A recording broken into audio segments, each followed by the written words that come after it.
So today we have a new topic for our webinars, and the topic is designing your life. In this section, we're going to be talking about sort of one of the classic design tools is a reframe, and we're going to be reframing this notion of passion, which is a notion I really don't like. So design thinking, for those of you who are, in the webinar audience, probably a lot of you have either done one of our other webinars on this, or you've been reading about it or seeing something about it. You've probably seen this diagram. We have a diagram that's got, hexagons, and we say that this is our process. We start with empathy. We redefine problems, come up with lots of ideas, and prototype and test. And it's a methodology of innovation, that's become quite popular in business and in strategy. But the question is for today's discussion is, can you apply design thinking to this interesting sort of wicked problem of designing maybe your job or your career? Could you turn your career into a calling? And maybe could you even design something as big and as important, but as ambiguous as your life? And we're gonna make the claim and argue that you can do that. Design thinking is a methodology that doesn't replace other methods. Engineering thinking is a very powerful way of solving problems, but to think, to use engineering methods, you need a pretty clearly defined problem, because you'll need to isolate knowns and unknowns, and solving for the unknowns requires that you have enough data to resolve or complete the equations. Business thinking is another kind of thinking. It's very powerful, where you use figures of merit like net present value or the rate of return on certain investments to make decisions. But design thinking, we typically pull out of our toolkit when we've got a problem that's really ambiguous.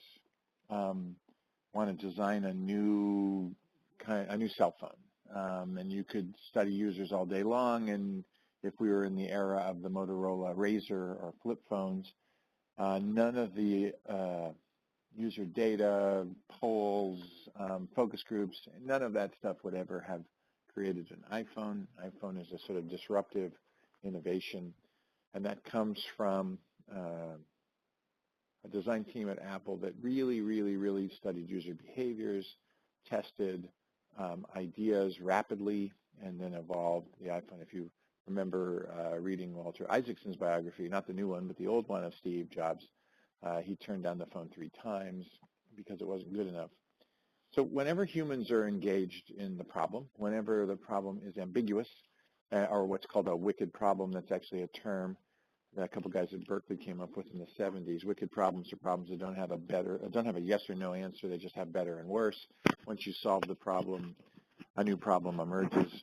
This is a classic thing in design, where you study users, you build exactly what they tell you want, you show it to them, and they say, no, I changed my mind. I don't want that anymore. So design thinking is the tool we turn to most often when we have a big, ambiguous problem that is poorly defined, poorly bounded. And that sounded a lot to us like your life. And so, we were originally inspired by the one question that whenever we talk about this, everybody brings up. And it's the one question that never seems to go away. And that's the question of, what do I want to be when I grow up? When we were first proposing using design thinking in this domain, we were talking to lots of people on campus. Our dean of the School of Engineering, Jim Plummer, who just stepped down this year, and when we told him about the class, and Jim is a highly accomplished professor, one of the best deans we've ever had in the School of Engineering, had been the dean for almost 10 years, and was stepping down to restart his academic career. And he said, I want to take the class because I don't know what I want to be when I grow up. And we find that across the board with people we talk to in their 20s and 30s and 40s and 50s and 60s, that everybody's still still somewhere along the line, they have to face the question of, what do I want to do next, and what does that mean to me? And so it seemed to us, and us meaning my partner in this endeavor, Dave Evans, who is a lecturer here at Stanford. He's one of the founders of Electronic Arts. He's one of the first guys at Apple on the Macintosh team. a very innovative person who's also really interested and concerned about young adult formation and how do people figure out what they want to do when they grow up.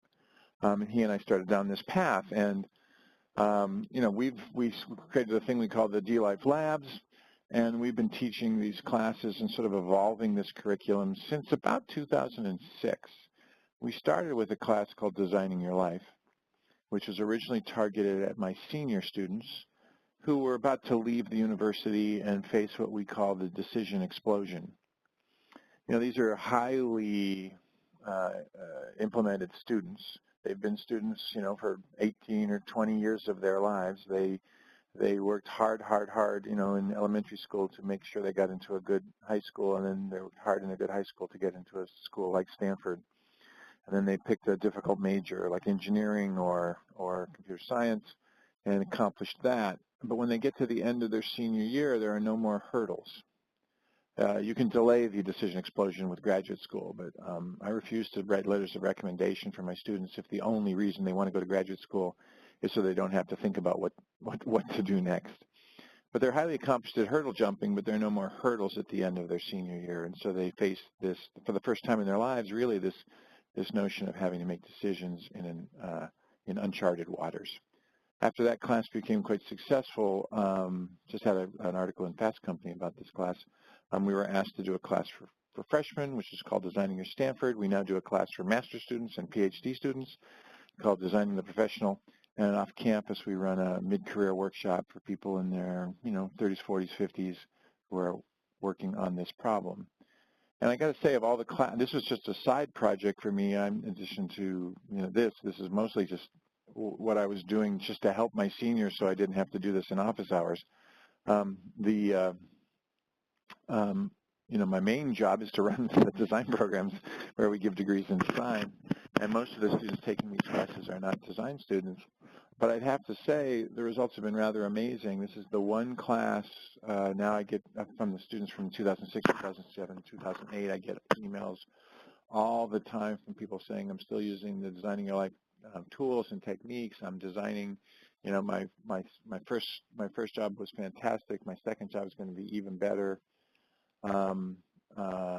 This really helps ground me in the world, gives me a voice, a place to speak from. And, thank you so much. And by the way, since all my colleagues at work don't know how to do this, I'm teaching them these techniques. So it's kind of gone viral in a way we weren't expecting. But I think it's because it's an interesting problem. What's the most interesting problem? The most interesting problem is you. And what do you spend most of your time thinking about? You spend most of your time thinking about what's going to work for you. And it's an uncharted, poorly bounded problem. It's really about designing the future, but you can't know anything about the future, not specifically. And so you need these kinds of iterative and dynamic techniques to sort of design your way into the future that you want to have and have some agency in that. So it's been an exciting journey, and we're in the process of putting the class into a book. And that book will be out in about a year. But we thought we'd introduce you to some of the ideas. And one of the ideas that we talk about is this notion of passion. A lot of career guidance or life guidance starts with, hey, what are you passionate about? Tell me what you're passionate about, and I'll tell you how to get it. And for most people, that's a pretty destructive question. It turns out, and we're talking about data that we get from Bill Damon, who's one of our colleagues here at Stanford. He runs the Center for the Study of Adolescence, and he takes adolescents all the way up through 25. But there's other studies that take Bill's work past 25 into your 30s, your 40s, your 50s. And it turns out that if you survey people, the data tells us that only about 20% of the population can identify any singular passion, something that drives their activities every day, something around which they can form their career, their calling, their work in the world. And it turns out, particularly when you're talking about, highly educated and really people with lots of capacity, this question really doesn't work at all, because the rest of us either have many, many things that excite us, lots and lots of different passions, or know one thing that rises to the level of that one thing I want to do for the rest of my life. So we kind of reject a technique that starts with 80% of the people not able to engage, because if you've ever run across this question, or you've been working on, gee, what do I want to do with my career, or what comes next for me? I'm kind of bored in this job. I'm not sure what I want to do. And somebody says, well, just tell me what your passion is, and then we're ready to go. And you can't identify one. What happens, the research tells us, is that you're actually set back even farther than the starting point of where you had been originally. Because now you go on a pursuit of something that you don't have, and that the research tells us you probably are not going to find. Passions are not something that are intrinsic inside of you and then you simply realize them. The research says that what happens is you work, and by working in different roles, you discover the roles that have the best resonance for you, the best fit for your strengths, signature strengths, and the roles that start to turn on a passion for the work. So it's not something you have or find, it's something you work into. And so everybody's got it backwards, or at least everybody who's not in the 20% has it backwards, and it sets people back, and we're really the anti-passion guys. So we're not going to start there. There is there's a big sign over the graduate design studio that's right outside the front door that the students have put up, and the sign says, "You are here." We start with wherever you are. We got a passion? Great, we can work with that. Don't have a passion? Doesn't matter. We're pretty agnostic about the starting point, as long as it's really grounded in who you are and what you know about yourself now. Because it's an interesting problem to try to invent your future. The recognition of your future is a difficult thing to have, since by definition your future doesn't exist. Let's try a couple of really simple little experiments, and I'll explain. This might help explain what I'm talking about. So this is a really simple simple diagram, and I'm going to ask you what you see. Don't bother, you don't have to send in a chat or anything. Just look at this, and we'll do this without feedback. You're looking at this bunch of splots of ink on the page. What do you see? Stare at it for a little while. It's kind of hard to figure out what it is, particularly in probably a webinar. I'm not sure what the resolution you guys are seeing this at. But what it is there's a Dalmatian. If you look carefully at that set of blobs, inside that set of blobs, there's, in this outline, you can kind of tell there's a picture of a Dalmatian. But it's really hard to see because of the background noise and the lack of outline. It's not really clear what it is until you see it. But once you see it, you can kind of see that it's there, right? Okay, so that's one kind of problem, the Dalmatian problem. Now we're going to do the other problem. Where's Waldo? Everybody, if you have kids or something, you know about the Waldo thing. You get these illustrations. There's a picture with a whole bunch of people, and everybody's in brightly colored outfits. And the question is, where's Waldo? And the answer is, Waldo's right there, I think. A little bit hard to tell.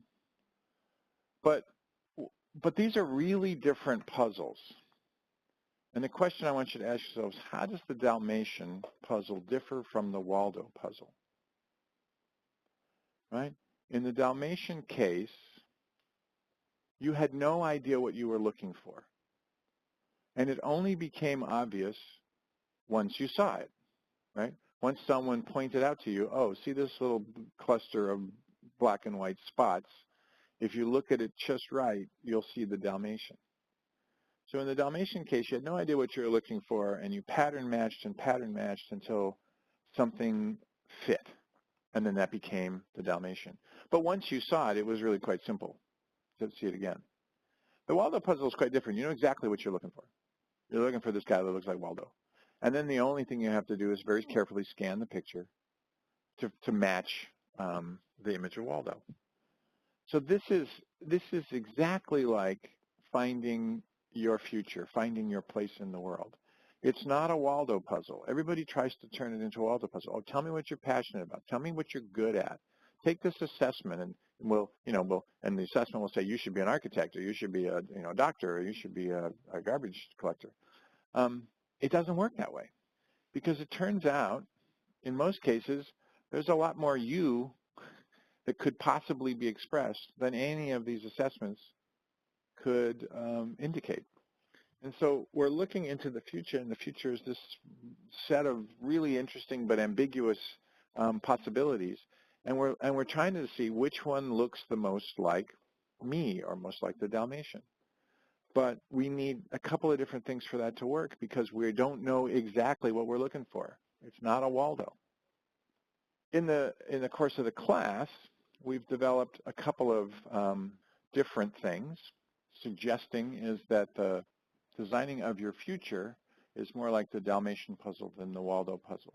And so what we've come up with is we've evolved a method, and it's kind of a model, where we put design thinking in the middle, this accept, define, ideate, prototype, and test model.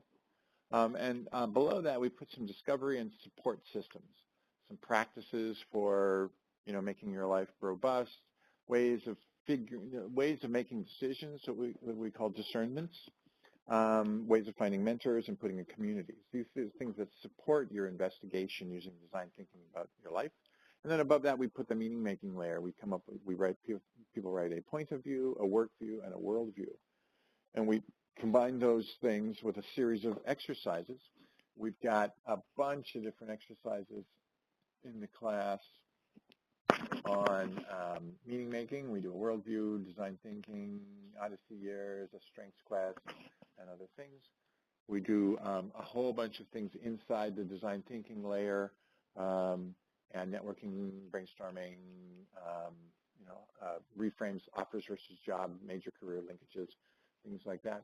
And then we do a bunch of things in the discovery and support layer, all of which lead to something we call an Odyssey plan, which is the final piece that the students do in the class. But what I want to do today, because we can't obviously do all of this in an hour, I want to talk about two particular assessments that we do that I think really help with the you are here and ground your investigation about your potential futures in something that gives you a sort of a dashboard about parts of your life, particularly parts that are related to how is the job or career that you're in fitting. And with these assessments, these little dashboards, kind of like, think of them as like, lights on your dashboard on the car. When they're nice and green, things are good. When they're yellow, that maybe something is going on. And if you have a red light on your dashboard, it's time to stop and pull over and take a look at what's going on with the vehicle. Same thing with your life. And these two assessments work in that direction. So the first idea is to introduce you to the concept of flow. Again, we didn't invent this. A psychologist named Mihaly Csikszentmihalyi, I believe that is how you spell it. I know that's how you spell it. I think that's how you say it.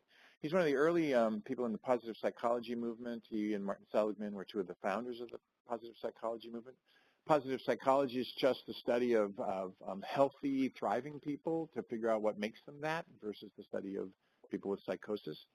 And he wrote a book called Flow, the Psychology of Optimal Experience. And what he did is he had people report in. He had a method of sort of interrupting people's daily lives. And he did it with thousands and thousands and thousands of people. And they would report in on their state. And every once in a while, he noticed that people would report, hey, I was doing this thing, and it was like, wow, time stood still, and I was totally engaged. And he saw that coming up again and again and again in his data, and he realized that this is really what he had captured was this sort of peak experience, flow experience. People call it in the zone, whatever. But it was an experience that was really critical to people's sense of well-being and thriving. So that's the cover of the book, and the qualities of a flow state are that time seems to stand still. You're completely involved in the activity. There's almost a sense of ecstasy or pleasure about the thing. There's an inner clarity and serenity. Now, if you do anything athletic, if you do anything, physical yoga or other things, sometimes you probably have experienced a state like this. Everybody has these. They're not unique. They're not special. And what he came up with was this model. And it's on the bottom axis is skills, on the vertical axis is challenge. And when the activity challenges you just at the level of your ability, and that can be as a beginner or even as an expert, you're in what he called the flow channel. If the activity doesn't challenge your skills very much, you're in the boredom zone. If the activity is way beyond your current skills, you're in the anxiety zone. But when you're right at that optimal point of balance, you're in the flow channel, and you get, so there's a challenge skill balance. You have really clear outcomes that you're looking for. You're getting immediate feedback, and you're hyper-focused in this state.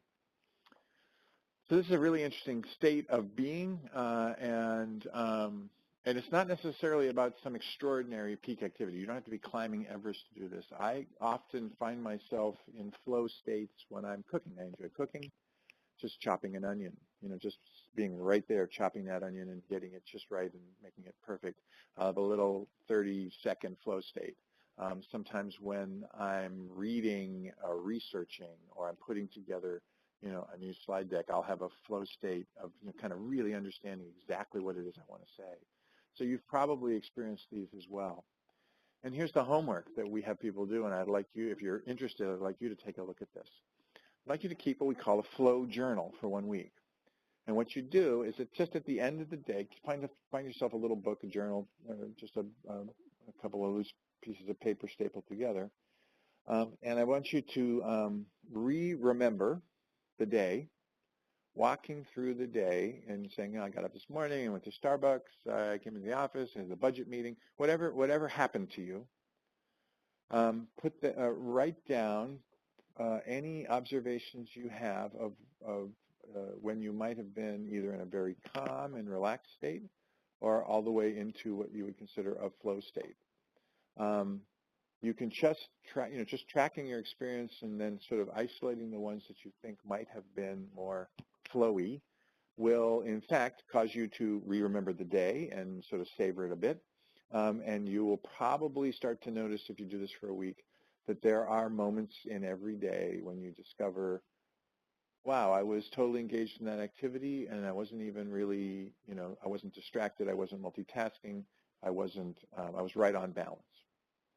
Okay, so the first piece of work that we have students do, and I invite you to do if you'd like, is to keep a flow journal. And that leads to the next tool, which we look at this thing called engagement versus energy. So I'm going to suggest that the next thing you do is take the results of this flow journal. Like I had a state of flow when I was baking that cake, and I had a state of flow. I was listening to books on tape, and I was just totally engaged in the story. Whatever those are, take those entries from your flow journal and add what we call engagements from your weekly calendar. So engagements are any discrete activities that took us, a significant amount of your attention or energy. Not engagements aren't necessarily pick up the kids from daycare, but if you carpool every week and you're part of the carpool, and that's one of your tasks that you do every week, that's an engagement. But just driving to the grocery store isn't necessarily an engagement. So take the major engagements from the week and put these on a timeline and just sort of say, I did this, I did this, I did this, I did a flow state here, flow state here. They don't have to necessarily be in the exact order, but I like to sort of chart a week, and I want you to do it like this. The horizontal axis is my engagements. You see here I took a week of my engagements. I went to art class, I did a budget meeting, I have office hours with my students, I had a faculty meeting, and so on. So this isn't my whole week, but it's a simplified set of, kind of major engagements for the week. And then I've got an energy axis. The vertical axis is energy. Above the axis is positive energy, below is negative. Now this is a subjective judgment. This is a self-reported judgment. When I go to art class, do I leave with more energy than I came in? Or is it an energy sort of, depleting activity? So my art class is 3 hours once a week. I go to a studio and we draw figure drawing. We have a nude model and we draw for 3 hours. No matter how tired I am at the end of my day, because this doesn't happen until 7 o'clock in the evening on Mondays, no matter how tired I am at the end of my day, as soon as I walk into that studio, I'm energized. And I leave 3 hours later, paradoxically quite tired because it's hard to draw for 3 hours, and full of energy. So it's subjective evaluation of, that's an activity that seems to give me energy. Now, we had a budgeting meeting because we're doing some rebudgeting at Stanford here, and I believe that meeting just exhausted. It's not an energy positive. My office hours with my students, I love it. I love talking with my students. Super high energy. Both of those, I'd say, I go into a state of flow where oftentimes in office hours, I'll look up and I'm an hour late for my next meeting, but the engagement with the students have been so interesting that I just can't leave. Faculty meeting, sometimes good, sometimes bad. Straddles the line. You get the idea. When I do a workout and I do my 2-mile walk and I feel good about that, I'm good. So what I want you to do is lay out this sort of time engagements versus energy graph based on activities from your weekly calendar and your activities from your flow journal. Just do those two things, and then you'll probably notice some interesting contradictions or some interesting data. One thing that I noticed is that although I enjoy my office hours, I also have my master's students doing their thesis projects, and I do coaching every week. We get together for a coaching session. I coach them on their thesis projects. And I noticed, to my surprise, that when I actually sat down and rated that, that was an energy minus activity. That was taking energy out of my day. Now, I like my master's students, and if I see them in office hours, it's quite engaging. But there was something about master's coaching that wasn't working for me. So when I went in to discover what that was all about, it had to do with the environment we're in. We're in this messy studio environment, so I can't concentrate. And it had to do with the sort of negative engagement that the coaching turned out. It wasn't coaching so much as telling them what was going wrong. And so I have taken action to change both of those things, and I'm going to re-rate my activities in a couple of weeks to see if I've added energy to my day. And while it's subjective, I want to do a little bit of things on this, and I'll let you guys ask questions after this. Some interesting data that I've been following, because I read a lot of the neuroscience on creativity. It's kind of my field, so I need to know what's going on. And here's a really interesting piece of data, and it comes from a field of neuroscience called neuroeconomics, where they're looking at energy consumption. The economy of the body is basically just a big energy system. You're taking about 2,000 calories a day. On average, people eat about 2,000 calories of food, and that's the energy your body runs on, those 2,000 calories. Now, the interesting thing is that the human brain only weighs about 2 or 3% of your average body weight. It's about a 3-pound squishy ball of neurons. So you'd think, well, if it weighs 3% of the body, it should take 3% of the energy. But it turns out the human brain is the most energy consumptive organ in the body. It takes 25% of the energy, 500 calories a day just to run your brain. And this theory posits that if it took any more than that, there wouldn't be enough energy to run your heart and liver and lungs and everything else. And so that the brain has evolved through resource competition to be as efficient as it can be, but to take as much energy as is possible.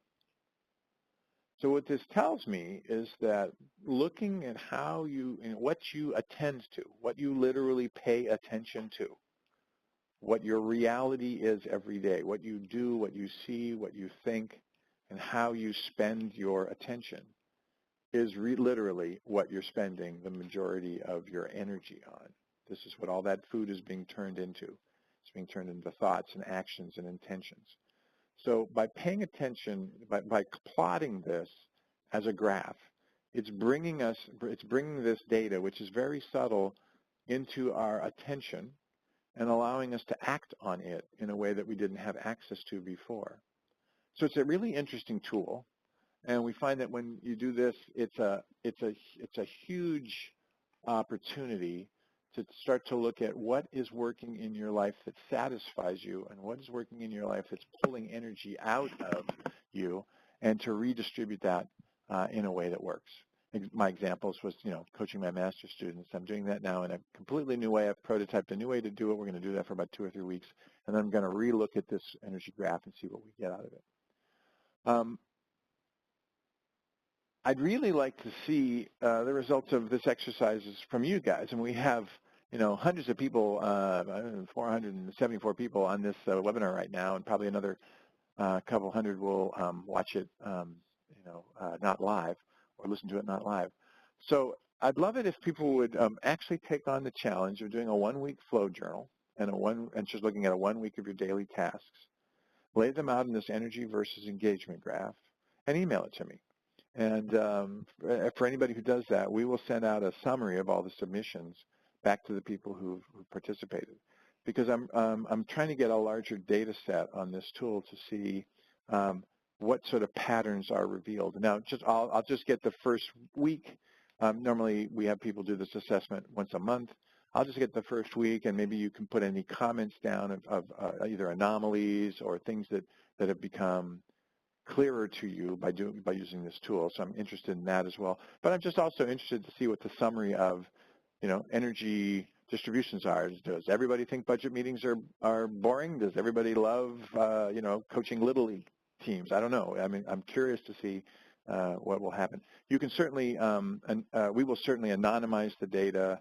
I'm not looking for you to reveal anything, private or personal, and we will not. I don't have any way to save. If you email it to me, I'll know it's your graph. But I guarantee you that we will not allow the information to go back out tagged in any way with identity. I'm just curious to see what what people do when they look at their lives through this lens.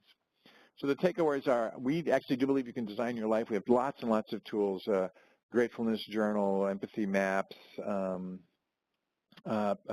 end up with an Odyssey plan, 3 plans for your future.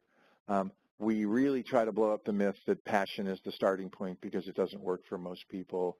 We know that flow journals help us notice when we're operating at our peak, and when we pay attention to that noticing, when we notice these behaviors, we actually start changing the behaviors and doing more of them. We also notice that when our energy goes wherever our energy goes can be redesigned, and so that we can tune our engagements to create a more effective life. And that our attention is what consumes most of our energy, and this is not a zero-sum game. You actually gain energy above and beyond what you have intrinsically by participating in flow states, peak experiences, and rebalancing your life to do the things that are an energy positive. Not sure, the laws of thermodynamics would say that's not true, but I think when we're thinking about the laws of human dynamics, there are more possibilities. So that's the deal. I'm sure there are questions, and I'm happy to answer questions about either the tool, how to use it, or other things about the Designing Your Life curriculum. I've got a couple of questions already. One question is, what's Akiwizi, A-K-I-W-I-Z-I? That is, I know it when I see it. This pattern matching thing that humans are so good at. I mean, you have a massively organized brain around this notion of pattern matching. There's a lot of new brain science on why the brain even exists, but one of the things that is in your brain even before you know anything, when you come out of the womb, you have the ability immediately to recognize faces. Infants immediately identify the faces in the room when they're born, know which one is their mother. And so the I know it when I see it exercise is we show people a whole series of things similar to the Dalmatian puzzle. And they have, and they report their direct subjective experience. And oftentimes we find that although it's hard to put certain things into words, our ability to pattern match is so extraordinary that we can find the Dalmatians in our future just by being open to this kind of an observational thing. Another question is the flow channel the same as being in the zone? Sure. It's the zone is typically used to describe athletic performance, but sure, I believe what Csikszentmihalyi has identified in the psychology literature, which he named flow, is really just validating that this zone experience exists. If you've ever been an athlete at any level, there are certain times when you just can't miss that jump shot, or you just can't, that backhand down the, reverse line in a tennis match or something. It's just yours, and you don't even have to think about it. Or you hit the perfect, driver on the first hole of your golf game and the start of your vacation, and you just know it's going to be a great game. So yes, flow and zone are probably identical. Somebody's asking a question, in a world of interruptions, email and short attention spans and multitasking, do you have any suggestions for focusing? Focusing and follow through seem to be difficult because of the way we are constantly bombarded with interruptions. I don't know about you guys. I get about 250 emails a day, probably 100 of which are actually actionable. And so it is a very difficult thing nowadays with the media environments and the work environments that we live in. And people expect an instant answer to most of their queries. So there is a discipline to focus, which is critical. One of our colleagues, Cliff Nass, in the communication school, is the guy who did the multitasking studies to demonstrate that multitasking doesn't work, that this generation of students who think they're so good at it are terrible, and that in fact the human brain isn't set up for multitasking. What you're mostly doing is doing sequential tasks very rapidly over and over again, and you're breaking them into smaller and smaller subsets. As you do that, you lose efficiency, you don't gain. And so, truly what you spend your attention on is the only thing you can think about. The human conscious thought process is a single channel and linear process. There are any number of techniques for refinding your focus and turning off these other activities, but I think the important observation from the psychology that we use is that multitasking is a myth. And so you think you're doing, you think you are gaining efficiency, but you're really not, and you want to not do it. For flow journals, how likely is it that we're in a flow state when we are doing something that is different from routine? And then would we lose that state if that new activity became routine? I don't think that's maybe the right way to think about it. In fact, flow states are often only come, certainly in athletics or in cooking or in other in skills-based activities. Flow states only come when your skills reach a certain level, and so I think routine is part of creating flow states. And I don't think I don't think you ruin the ability to have flow if it becomes routine. But I think there are rote activities which are mindless that would probably get in the way of flow states. Flow states are high attention states. If we put your brain in a brain scanner, many, many parts of the brain are lighting up, and it is a very high attention state to a singular activity. And so routine is actually helpful in that regard. I think we got to move to a couple of other items, just a few things quickly. When's the book coming out? In a year from June, and when is the submissions due? I think it's going to take a week for people to kind of complete the journal. So 2 weeks from today is when I'll probably gather up whatever the submissions are and start doing the sort of statistics on them, and anything that comes in after that I probably won't use. So let's say that if you can get me something a couple of weeks from today, that would be fantastic. I got maybe one last question, which I think is in some ways a sort of a summary question, and I'm not sure if the person asking it is sort of happy, sad, or mournful, or resigned. But the question is, if you don't know your passion, then will you spend your whole life looking for it, or should you just settle with what you've got and be happy? I think this is one of the reasons why I just hate this passion question. It's like there's nothing wrong with not having a passion. So let me reframe the question. in a way that I think might be more generative.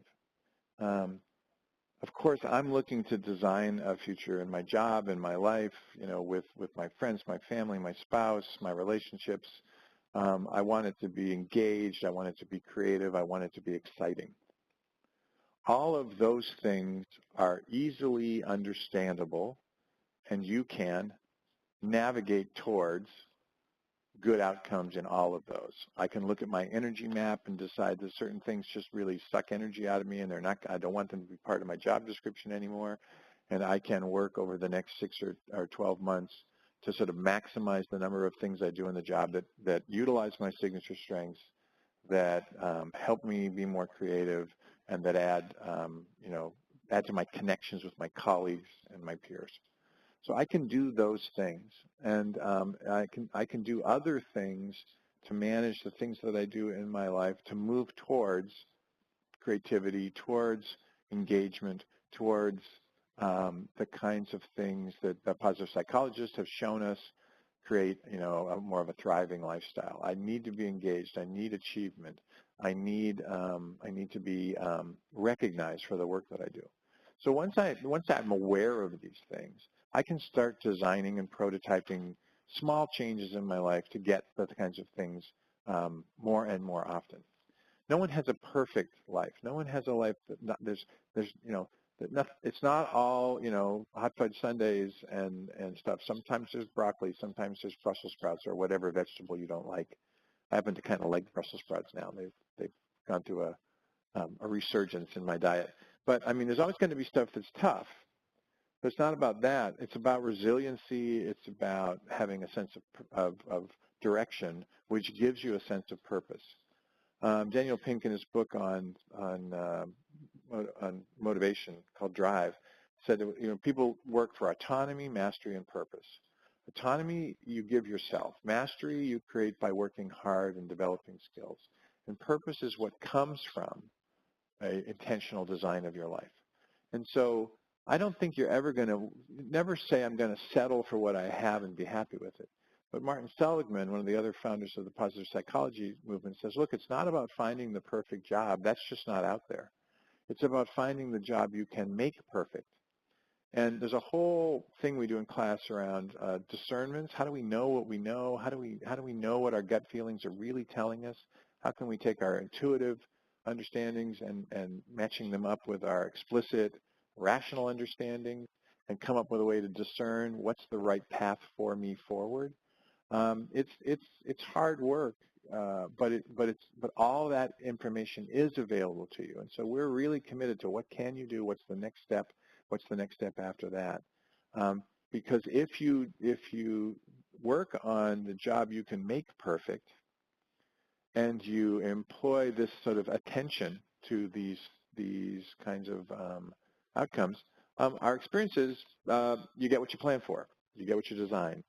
And then when you put yourself in the next situation, you've designed a new set of configurations of the world and your relationships, then new things become available to you. And in that process, the sort of virtuous cycle of designing your way forward, you find yourself after a while really starting to notice all of the ways in which your life design is coming together to make you a more generous, more generative, more creative person. We all have a very creative person inside us. David Kelly's new book on creative confidence, David and his brother Tom wrote this about creative confidence. Everybody has a creative person inside them. I don't care what script you are currently repeating in your head about yourself as a creative person. You were creative when you were 3 or 4 or 5. Somewhere along the line through education or some other socialization process, maybe you lost confidence in that creativity, but once you turn that back on by using design methods to turn it back on, you can apply that creativity to the most important and most interesting design problem you've got, and that's your life. So we have some evidence. We've had 2 PhDs study the technique. We've shown statistically significant increases in self-actualization, in creativity, and getting rid of dysfunctional beliefs that are not functional about your life and what it means. And so we actually have what we would consider to be scientific, or at least social science validation of the methodology. So we're out of time. I'm going to leave you with there. Thank you very much for your attention, and hopefully you weren't multitasking. And we have the second half of this will be on May 13th. May 13th. So please join us for the next event on May 13th, Prototypes for Personal Success. If you're interested in additional webinars prior to that event, we also have webinars available on the SCPD website, scpd.stanford.edu. Thanks for joining us. Bye-bye.